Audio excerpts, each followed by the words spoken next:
Oke, kita lanjutkan pembahasan kita mengenai Gibbs sampling. Jadi, pada pembahasan sebelumnya, yaitu mengenai sampling dari conditional distribution, itu sebenarnya adalah prinsip dasar dari suatu algoritma yang kita kenal dengan nama algoritma Gibbs sampling. Jadi, kita coba ringkas dulu proses yang tadi kita miliki, gitu ya. Jadi, kita mau melakukan, ya sebenarnya secara umum ya, kalau tadi di video sebelumnya adalah pada model normal, kemudian kita ingin mengestimasi mengenai theta dan sigma kuadrat. Dari sini kita mendapatkan bahwa jadi kita ingin mengestimasi mengenai theta dan sigma kuadrat. Hal ini dapat dilakukan jika kita mengetahui distribusi posterior dari theta dan sigma kuadrat. Nah, yang kita lakukan di video sebelumnya adalah kita menggunakan conditional distribution atau marginal posterior distribution dari theta given sigma tilde kuadrat dan data. Kemudian juga kita punya posterior marginal dari si sigma kuadrat atau sigma tilde kuadrat. Ini juga nggak apa-apa. Intinya ketika kita ngomong sigma kuadrat sama saja kita ngomong sigma tilde kuadrat. Karena ini adalah 1 per sigma kuadrat. Ini distribusinya inverse gamma, ini distribusinya gamma. Tapi parameternya sama. Jadi nggak masalah, ini kadang kita tuliskan sigma kuadrat, kadang sigma tilde kuadrat. Jadi di sini bersyarat theta dan data.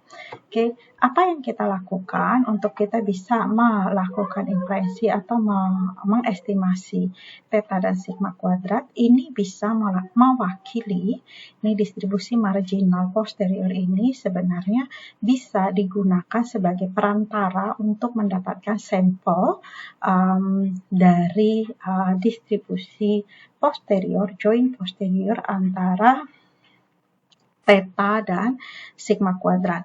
Ini disebutnya marginal posterior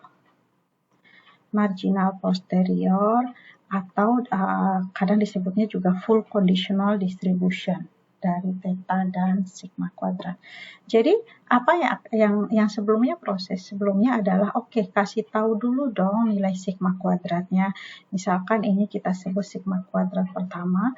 Nah, dari sini nilai ini kita substitusi ke distribusi kondisional dari si theta bersyarat si sigma kuadrat, dan data ini kita masukkan nilainya gitu ya, yang dikasih tahu di sini. Dari sini akhirnya kita bisa mendapatkan si theta.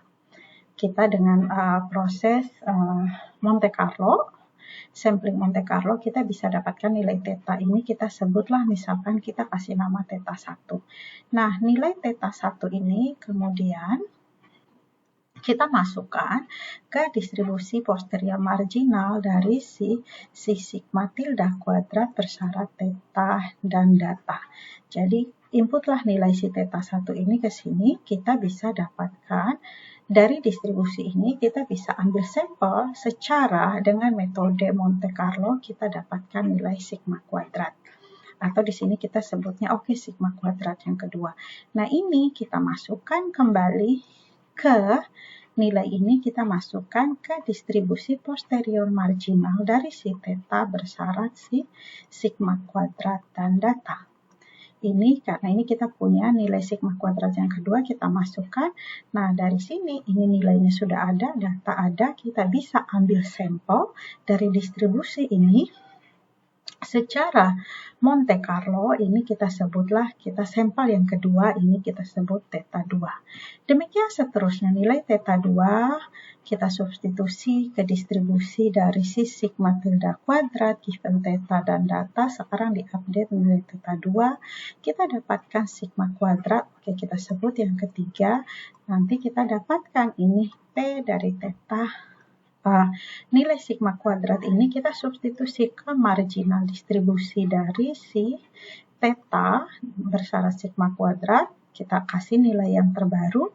Dari sini kita bisa dapatkan, ambil sampel secara Monte Carlo, kita sebut sebagai theta 3. Demikian seterusnya kita lakukan sampai kita mendapatkan sampel kita theta 1 dan sigma 1.